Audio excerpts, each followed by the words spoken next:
Welcome to this LinkedIn Live show, the Coach Me to Lead show with Kendra Kinnison today. Welcome, Kendra. Thank you, Arno. So good to be here. Yeah, it's funny that we have this show organized by Coachdotme and having you, and I'm welcoming you as the CEO of Coachdotme. It's kind of funny. I love it. I love it. To me, it's actually a really fun moment, and I felt this way when Malika, led the Habit Coach certification program. It's to me, it's a lot of fun to see Coach.me and our values and mission and impact, go beyond just a tiny core team. So I love that you're leading this show and that you're equally as passionate as I am, about these ideas and the impacts that they can have. So this is a ton of fun for me. Yeah, I agree. I think it is good to know for people that I am involved with Coach Up Me. We have like weekly meetings with the team. We've been in close contact for a long time now, Kendra, you and me. And well, what I admire in how you work is first of all, the amount of energy and also the amount of planning that you do because you do multiple jobs all the time and you've done for such a long time. And when I started working with Coach Up Me, when it actually was Lyft, um, you were already doing so much coaching on the side. Um, so before I go there, let's look at because you've done so many things already. That's just amazing. Um, and I have so many things I want to ask you. Let's take them in order. This is good.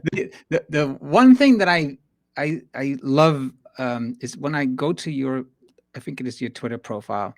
You have the photo at the top with five generations. Yeah. That's that's just amazing, and it says so much about your life, right? So much about That's a special picture for our family. It only that we only had five generations for 94 days. So my granddaughter was born in October of 2020, and my grandmother passed away in January of 2021. But during that time, and it was during COVID time. So I am incredibly grateful that I was able to be there with my daughter for my granddaughter's birth, and that we were able to spend quality time with my grandmother, and frankly be able to be with her during her last weeks as well.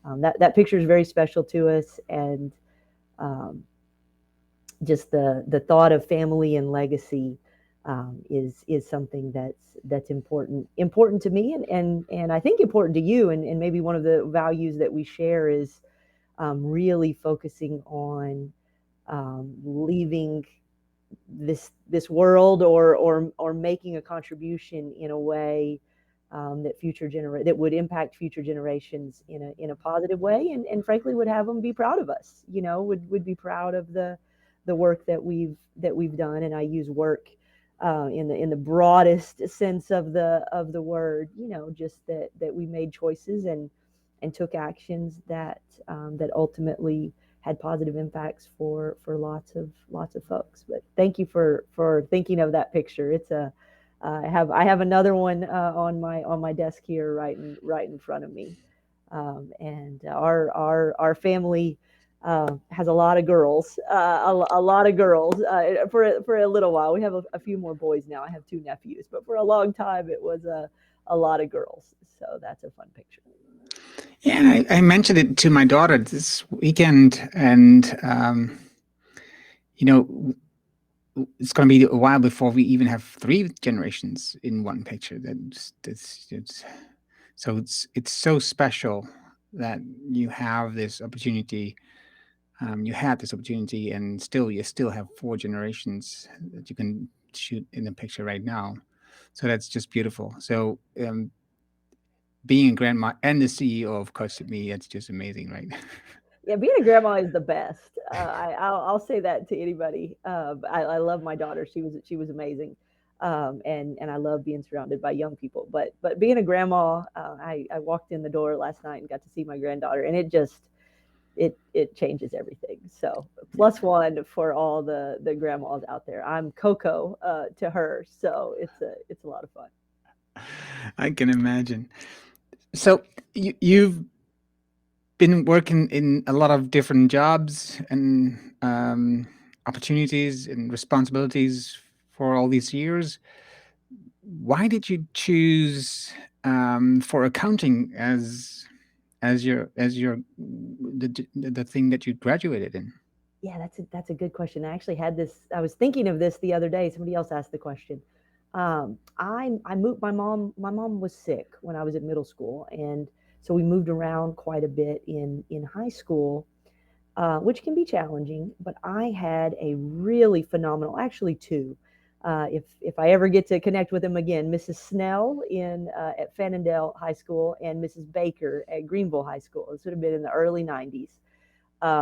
Both were extremely generous with their time with me and their encouragement, and both noticed that I was frankly I was good at accounting, that I caught on to it fairly quickly, and both recommended that I study that in throughout high school and into college. And so I did. I didn't have a whole lot of direction at that point. I don't think most teenagers do. It's amazing what the impact of just a couple caring folks can have. And so I did. I started in accounting. Ended up at Texas A&M University, Corpus Christi. Started there in '96, and the school itself was going through a bit of a rebirth. So it was a fun time. It was a really fun time. I think it made for an excellent choice. The professors there were phenomenal, very encouraging. Um, and I started working, actually the firm that I'm back working with now. Started working with them. I was a 16-year-old kid, and they hired me to work in their accounting firm, and I started doing payroll and really basic things. But it was phenomenal experience. And so I was going to college uh, full time, in some cases more than full time, and working in accounting as well. And it was intense, but they played nice together, and I think that was the first time that I realized that if things are aligned, you can do more than one thing, and in fact, the benefits of one thing actually help compound the benefits of the other thing, right? So I understood my accounting classes more. Frankly, it made my accounting classes so much easier to have been working in accounting. In some cases, I knew the material, before I even stepped foot in the class. So working very much made my degree and passing the CPA exam, getting through that so much easier. And so I think that was my first realization, that you can do more than one thing if you're organized, if you follow a schedule, and if you make sure that they're pointed in the same direction. I was just talking just a couple of hours ago with a client about this and how he, as an entrepreneur, has a lot of impact on people that work for him from university or high school, as we call it here. It's not the same high school as you are, but the higher education. And the thing is that if like you said, if you build up this knowledge and experience in the job, and there's a question: is a exam and a diploma in the end really necessary? Because you learn in the end a lot more on the job, which is more um, of today's time instead of the things that you read in the books, which is probably like just a couple of years I, old already. I have this debate with folks all the time. And in general, I think there's a few perspectives to have. I think in general, the work experience is if you're looking at pure kind of earning potential, I think in the short term, the work experience is probably far more valuable. In certain careers, medicine, law, accounting, nursing.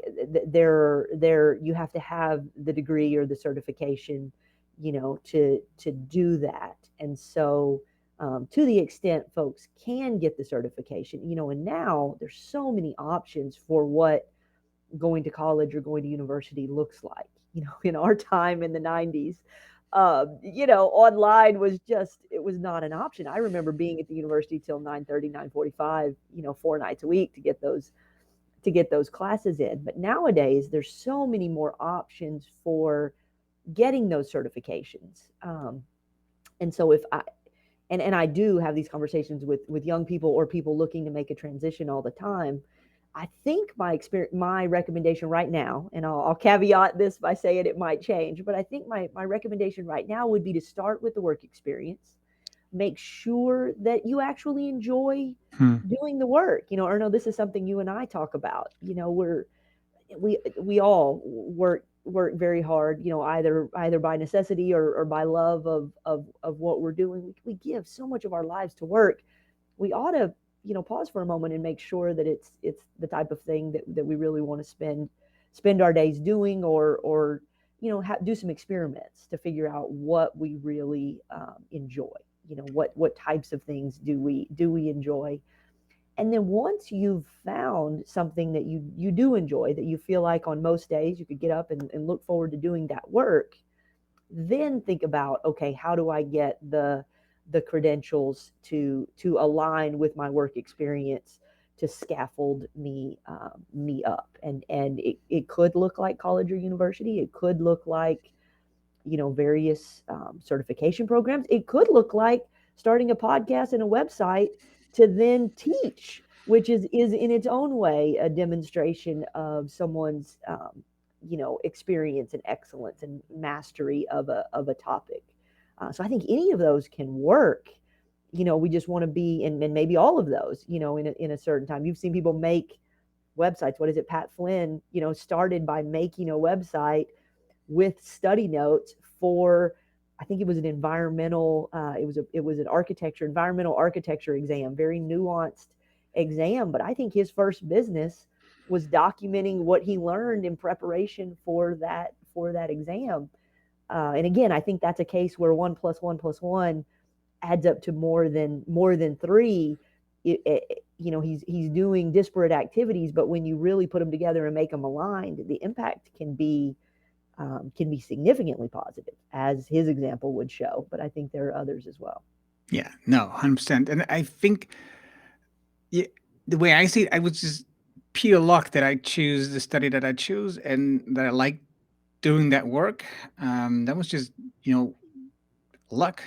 I cannot describe it other ways. There's so many people that did the same study and didn't enjoy the work, and they did the study, but they went to college or university, and that's it, and they choose a different career. And for me, it was just 1 + 1 + 1, but also a lot of luck that I stumbled onto things that happened to be the right things in the end. Um, when I was I was using Coachdotme, and I got to know you. There was one event in your life that had a huge impact that I was also involved with on the sidelines, because I followed what was going on, and that was when you were working at Port Royal, the Ocean Resort and Conference Center. Um, you got hit by, it was Katrina, right? Hurricane Harvey, a few Harvey. years, yeah, a few years ago. Yes. And I don't want to go into detail because there's a lot of things that went on. But what is the most important thing that you took away, that you learned from that experience? What happened then and there, and after that? Wow. That's a tough question. I think I learned just in the incredible power of teamwork, and it just really affirmed, to me, that, um, with a committed, with a team that's committed to a mission, humble enough and vulnerable enough to each bring to the table, their strengths and skills, but also acknowledge their weaknesses, so that you ideally can cover, all of the needed areas, with folks that are operating in their areas of strength, that you can really overcome um, extremely challenging situations. It's still, in my time with the resort is about wrapped up. I transitioned. I started there as director of finance in 2010, became general manager in 2013. Harvey hit in 2017. We were having an incredible year. 16 and 17 were just incredible years. We'd finished renovations, launched marketing campaigns. It was a special time. So we were hitting our stride right when Harvey hit. In some ways, maybe that was a blessing. I hate that we never really got to see what we were capable of, but we were a very strong team at the time Harvey hit. And scaffolded that with other folks. But that effort is still ongoing. I transitioned out of being the GM December of 2020 and focused on litigation, which only recently um, wrapped up. But hurricane recovery or natural disaster recovery, takes a decade. And so I think that's the other thing that I realized, is that sometimes you'll have to pass the baton, and let somebody else move it forward, which was a tough, perhaps one of the toughest lessons to learn. That in some cases it's time to move on and let somebody else champion that, because you run out of gas, or cycle it. I don't know what the right answer is, but the realization that that even leadership, it might be a team effort, in that. But more than anything, I think I just realized that teams can do special things. That if you'll bring people together, get clear on a vision, make sure you're mostly aligned on values, that you have good rhythms of communication, you can do just really amazing things. I think that's the takeaway that I choose. There are many others. Some of them are a little more jaded than that, but that's the takeaway that I choose to really focus on when I think about all that's involved in the Harvey experience. So at some point, that was even before Harvey, but at some point you decided to start using Lyft, which is now Coach.me. What was that for you? Why did you feel that this app could, help you? Yeah, that's a great question. So I probably mid 2000s discovered habits. Discovered just that, to me, habits are like a secret little operating system of humans, and then if you figure them out, you can get yourself to do things much easier than others. And for me, it was flossing. I as I think many folks have, maybe not, go to the dentist and the dentist says, you really should floss. And we all go, yeah, that's great. But we don't floss, and somewhere along the way, I figured out, I think I read an article that talked about having healthy gums, preventing heart disease or things like that. Anyway, something tied flossing to a bigger health goal, just kind of filed away in the back of my mind. And then in the late 2000s, it was I think 06, 07 is when I transitioned from being in public practice as a CPA to working on the corporate side of things for a small group of private companies, first in the oil and gas industry, and then for Port Royal, which was a ton of fun. And now I'm kind of back full circle in the public practice side of things, which is great too. But at the end of the 2000s, I was realizing that my health wasn't where I wanted it to be, and I wanted to change that trajectory.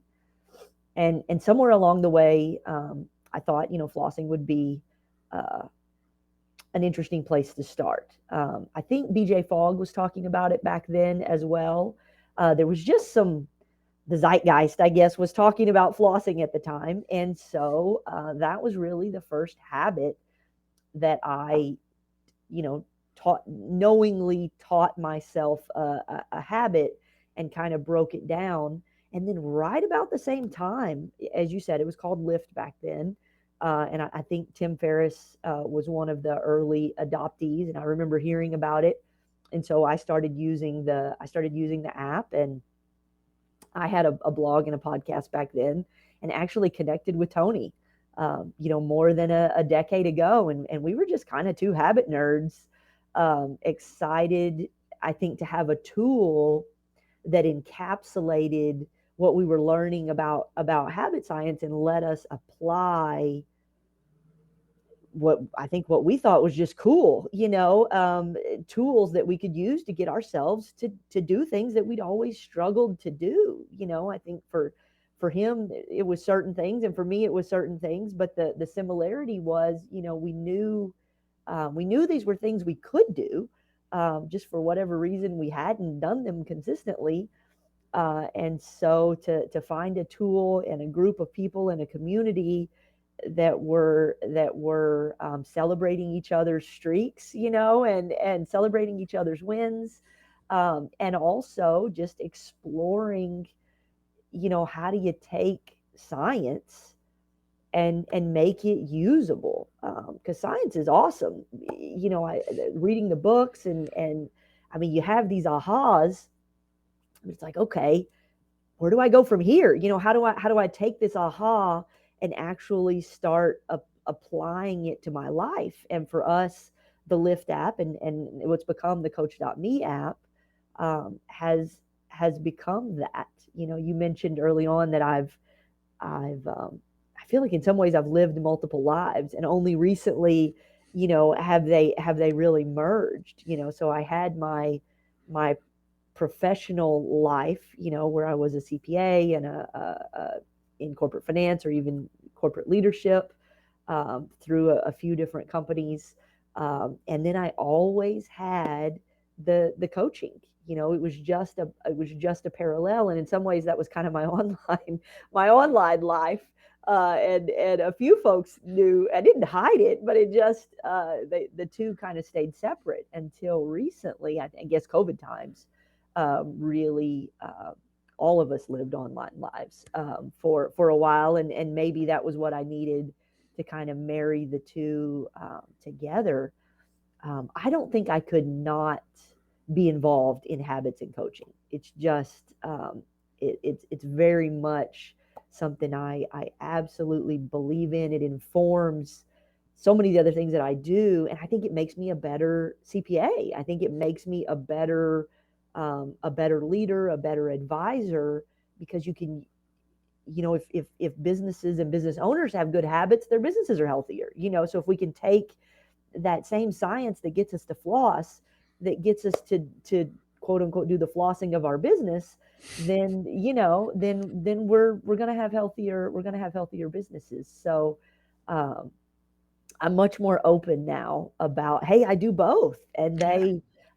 they really support each other in fun ways, I think. Yeah. Yeah. Yeah. I remember that I saw both sides of you at that time, and being so amazed of how you did this, and I wanted to copy that, but my God, I couldn't do that. What you did for me, Well, it's I'd just had, again, like I said, when Harvey hit, we were at our peak as a team, and yeah. frankly, I was at my peak as a human. I was training for triathlons. I was in I probably the didn't know best. that. Yeah, I was probably in the best physical shape of my life, and I was working out regularly, I was meditating regularly, I was writing a book. I was at my best. And in some ways, I'm frustrated by all of the progress that Harvey cost. I feel like it cost me 5 years of my life, and in many ways, it cost me my health. And I'm only just now, getting close to healing, and where I was. The Mm. the weekend before Harvey hit, I literally did a 40-mile bike ride and then went to work and worked 6 or 8 hours that day on my feet at a thriving resort. And I think about that now, and I'm like, man, I miss the version of me that was. But I'll get there again. But Yeah. I say that to say, Harvey, and I think that was true for a lot of my team, that we were really we were just strong, Right. during that time. And it allowed us to make it through. Yeah, I agree. And then at some point, because I talked to Tony at that time also, by making clear, taking a niche with doing coaching for entrepreneurs on the platform. Then at that time there were not really entrepreneurs at the platform, so I didn't get business, and so I kind of like lost track and didn't use the app anymore for a while. Then at some point, I learned about the program, the HSC program, right? So the habit coaching certification, and you teach that. And for me, the most important thing I learned was to actually set up a package on the platform that was sellable, that people would buy, right? So that's and by doing the coaching program at the moment, I had to bring in like a couple of clients to do testing with, and some of those even still I I have contact with through the app. Not as often as it used to, but we still have contact. So that's for me just a proof of how wonderful the system is and how connected we are on this topic, with people who really start working with it and using it. So I And want to make a pitch. I want to make a yeah, pitch right. based on what you just said. If you're out, if there's somebody out there now that is leading a business, or even wants to be a leader, you know, what are you good at?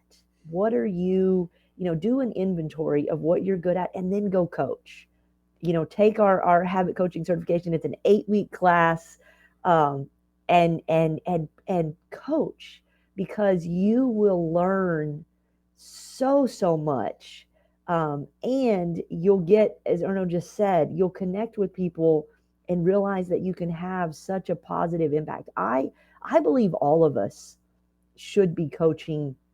We should all have a coach, at least one, and we should all be coaching others. And I think this tool and this platform makes it so, I don't want to say easy, that's not the right word. I'm going to say simple. It makes it simple to get set up, to actually do it every day, in just a few minutes a day. If you have just a handful of clients, if you really want to make it, a significant stream of revenue, you can do that too. But even just to get the experience of working with others, um, I think it's such a huge enrichment to our lives. And I think a cohort just started. I'm not sure if it's too late to get in, but if not, we'll have another one soon. But I think everyone should consider being a coach. If you're watching this, if you're connected to one of us enough, to even discover this, think hard about whether you've got an extra 30 minutes a day, that you would be willing to invest in coaching, because I think the return on that, in positive impact, is huge, and the return on that in what you learn. The best accountability, I tell people this all the time, the best accountability to being consistent with our own habits is coaching somebody, right? If I'm coaching somebody on flossing, then by golly, I'm flossing, every day, because you don't want to think about your clients and interact with them and encourage them to floss, and then not be doing it yourself. So, if there's something you really want to do every day, coaching others to do that, is a huge hack in accountability. So I'll throw that out there too. No, and I can just add something to this one to tag along.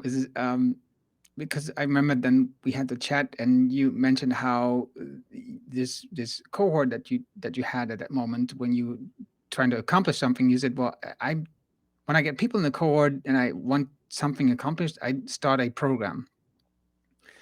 And the next day, I set up the program to write, to finish a book by the end of the year, to write daily.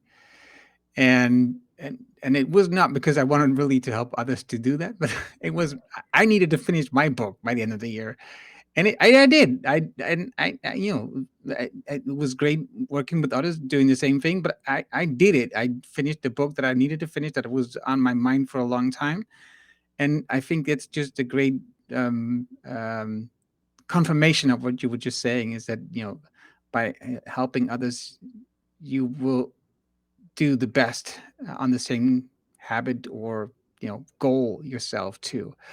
So I want to get to this um, let's say maybe second phase of Coach.me and you is at some point Tony is building next to Coach.me. He's working at the back end, building the software, writing about it, and getting clients and everything. And at the same time, he's building like this um, community of writers on Medium, and he finds like the the secret, the golden thing in Medium, how you can make money out of it by just writing consistently and into a group of people. And he was asked to become the CEO of Medium, and then he asked you to become the CEO of Coach.me. What what went through your mind when he asked you to become the CEO? Because I can imagine it was a kind of like a shock a bit. Yeah, I didn't see that one. I didn't see that one coming by any stretch of the imagination. Although, it's funny the way you described the journey, because it makes complete sense in hindsight. But during the experience, it did not. And to your point, he had he had sort of figured out, the pathway. He was the master user of Medium, and had really figured out um, how to have a substantial impact with it. And perhaps I was the um, master user of Coach.me. I think there are some folks catching up because I've spent the last really 2 years, even before I became CEO. I transitioned to focus on empowering other coaches. I don't coach nearly as many people anymore. In fact, only the clients that have remained. So the folks that have remained, I've been coaching for a really long time. Occasionally, I'll do some executive coaching, and really, I focus on helping other coaches, which is fun. So there are some folks that are going to catch me, but for a time, I think I had coached the most folks on the platform, 1,500 or 1,600, something like that. Um, and so you get a lot of experience. You know what works and where things could be better. And so I think for him, it was a choice that made sense. And we have really shared values, and we had discovered that in our what I'll call them our habit nerd conversations. Is we both there's a quote, and I may not get it exactly right, but it's that talent is equally distributed, but opportunity is not often equally distributed. And we both believed that businesses like Medium and Coach.me help to unlock opportunity for folks that may be in a geographic area, or may be in a situation where the opportunity for them to use their talent is not as obvious, right? With that. And so with a tool like Coach.me, I'll stay focused on us. There are others, but I think we certainly aim to fit this category and work very hard to do that.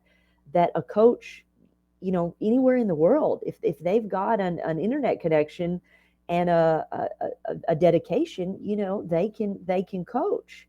And the same with a client anywhere in the world, can access a coach. Right now our base habit coaching is $87 a month. That's extremely affordable if you think about the impact that it can have, and what that level of access to the best, in many cases the best coaches on that particular topic, that you can access them and engage with them daily, and get support in achieving your goal. Tony and I both were aligned in that our platforms have a mission. They have a goal. You know, we want to impact lives positively. We want to empower people to share their knowledge and experience through coaching, and we want to let clients know that this amazing resource is available to them. Mm-hmm. Again, through an app, through a website, really through an internet connection, and what we feel is a very reasonable investment. And certainly, if you want more support, we have coaches that are happy to provide that with phone calls and additional support that other folks might think of when they think of coaching. Now we've got the full support. We can come into your company and help with your leadership team. Or know you're part of a project with Gwen that's doing that in a family of companies. We've got now leadership programs that folks can join, and meet up with other leaders all around the world. I think that was one of my favorite parts of Habit Coach certification, was getting to connect coaches from all around the world. I think it was maybe only a third to a half U.S. based, a wide variety of folks, and just the insights that can generate is so valuable. Yeah. Yeah. I think um, COVID changed the way I was coaching, because before that I started in 2018 coaching just with seeing people live, not virtual, just really meeting people either here in my town or just visiting them into their office. And that was on purpose. I wanted to be in close contact with these people again. I wanted to have real conversations, meetings, and that was because my kids were grown up, and I felt it was the next phase for me. I wanted to go out in the world again. And at that time, it was obviously mostly focused on the Netherlands, because that's my area. And I now I'm coaching people from Australia, India, US, Germany, France. I've so many different places, UK. So there's so many things that I didn't expect that would be doing. I've been around many places in the world, but I never expected to do all this coaching around the world. That was so much fun for me too. And I want to, because we are, getting close on our time, but I wanted to make sure that we at least talk about three more things. Um, you've put out an article about the trifecta of habit coaching, and I will get to that soon. But because one of the items in that is the keystone habit, and you've mentioned it a bit, but if people don't know it yet, so explain, what is a keystone habit? Yeah. So what we call a keystone habit is really just how to get started in making a change. It's the first action that you want to commit to making daily. So let's stick with flossing. If your goal is to floss, then your keystone habit is, okay, what am I going to do first if my goal is to eventually be flossing? And so a good keystone habit might be, I'm going to start by flossing one tooth. I'm going to do it. Um, uh, I wear contacts. So for me, I did it at night when I took my contacts out. I kept the floss right there by my contact lens case. And so I would floss. And you start with one tooth. Um, and so that we would call that a trigger, right? So in habit science speak, linking a new habit to something that you already do consistently is a really powerful tool, and something that coaches can help you find the ideal place to do those. Now we know that being in community is another such an important component. So being a part of a collective of people that are all trying to floss, and checking in on that and seeing props or comments from other people is huge. Now we have coaches like you, Arno, and others that are putting together groups that support each other in doing these, and we've seen the success rates, you know, just go astronomically high. Right, if we try to do things on our own, our success rates kind of fall between 3 and 5% typically. Hmm. Wow. Whereas when you see people, and so to us at Coachdotme, a keystone habit represents, you know, an action that we commit to taking consistently, that we've thought about the cues and triggers and anchors, and then we've thought about community, and we've thought about the identity and belief that we're developing around that habit. And again, this is why I think a coach is so important, because you can figure Hmm. this out on your own, but it's going to take you so much longer than if you work with someone that's been coaching on this and has figured this out. But we're seeing, and Tony, had the statistics on this. I think it's something like over 80% of our folks that work with coaches, 80% of our clients, and we're talking thousands, maybe even higher than that. I'll have to check the dashboard. Have success in changing a behavior, which is significant. Yeah, and I can give an example because just in December I did a long run and I got, I did this too fast, not enough training. I've been running for a long time, but still make mistakes like that. And I got an injury in my knee. Um, and I, of course, if you're a runner, the one thing you hate is not running, right? So it's very difficult to not go out and not run. But at some point, it also becomes very convenient, right? So normally I would train 2 nights a week. I would train in the weekend. I have a match on the weekend. So it was a very steady rhythm that I had, meeting people in the groups. With the training, it was people in groups. So there was a very environment that supports your habit and that makes it, very difficult to not go to a training on an evening because even when it rains, there's other people there and Yes. they are there and you want to go because they are going, and you feel if you don't go you let them down. Even that is not true, but it feels like that. So when I was on my own, it was so difficult to get into a rhythm to slowly start running again. Now I've learned to do like a walk every morning, so not running, but starting with something really small, do work every morning.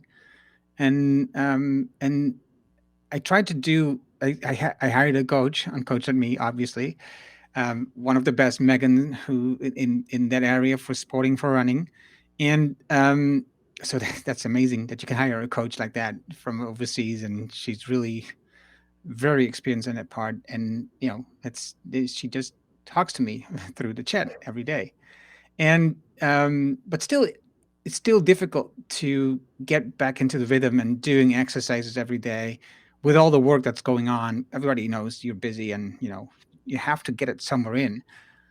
And I was able to join back with the groups, and that just makes a difference. So but just giving the example, I'm just hoping to make you see and make you understand that if you on your own, it's very you need a lot of willpower to to make sure that you do the things every day. But if you in a group, it becomes so much easier. You don't the habits become easier to sustain because the the community helps you with that, and I think that's just so important. So that's the trifecta is community, the keystone habit, and what was the third one? The trifecta was using coaching keystone habit, daily check-ins, so Right. doing something daily and tracking it, that power of the streak. Seinfeld talked about the power of the chain, that he wrote a joke every day, and his thing was don't break the chain. We see it too in streaks is what we call them. But the doing having a habit so small that you can do it every single day, even when you're um, having really tough days, Yeah. and those habits sustained me through Harvey, through our toughest times at Harvey, a month with no power and water. And frankly, through the weeks when my grandmother was in hospice, and that was a tough time. Hmm. But just a handful of really small habits that that add up to maybe less than 5 minutes a day, can really help keep us centered, frankly, on really tough times. It can be kind of the only portion of the day that is ours, that we lay claim to. So those daily check-ins, I think, is such an important part of the process. And obviously, I think with a coach is just uh, Yeah, it the makes it so benefits that of much so that. easier. You get the Yeah. wisdom, that comes with it. And then being a part of a community, and really thinking about, how does this habit support your identity and the beliefs that you have about your future. And the more of those that you can get aligned, in the US, I don't know if you guys have bumper bowling there in Europe, where Yeah, yeah, they yeah, yeah, put these yeah. big Yeah. inflatables, where the ball, you may not get a strike, but it's not going to go in the gutter. And Right, I right, and I right. think, that's what we're attempting to do with folks, is say, you know what, we can't guarantee that you're going to hit a home run, but we can tell you that if you use these tools and science, and join our community, you're not going to be in the gutter. So you may not, achieve your goal overnight, but you're absolutely going to make progress towards what you'd like to do. So then I come to the final topic slash question, and I'm working on this, so that's why I think it's important to talk about this a bit. So up till a year ago, I'm not sure, no, even longer, because you've been working on this coaching for companies a longer time. So it's been like mostly an individual thing, like you mentioned. You do the daily check-ins, you have a coach, and some people have like programs, but it's still individuals mostly that follow the program. And now we are we are trying to get more into the companies. Why is that important to you to help teams, help people in organizations and companies with coaching? Yeah, I think businesses can have incredible impacts, right? And I think healthy businesses make for healthier communities. So I'm all about where can we get the biggest impact. And I love business. It's a I don't want to say it's a game, because that maybe trivializes it a bit, but I do think there are some plays, and I love sports too. And as anybody who's been following me the last couple of weeks knows, I'm big basketball fan. But I so I think, and I think business has been so volatile. We got a preview of that with Harvey, our region, and the organization that I was with specifically. I got a few year head start on volatility and chaos and uncertainty. Um, but everyone else, began to experience that in spring of 2020, and to some degree, I would submit that it hasn't stopped. Hmm.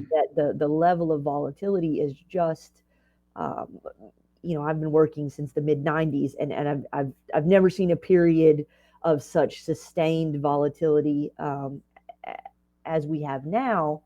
So I think businesses are challenged in unique ways. It takes different styles of leadership. It takes leaders willing to adapt to the situation.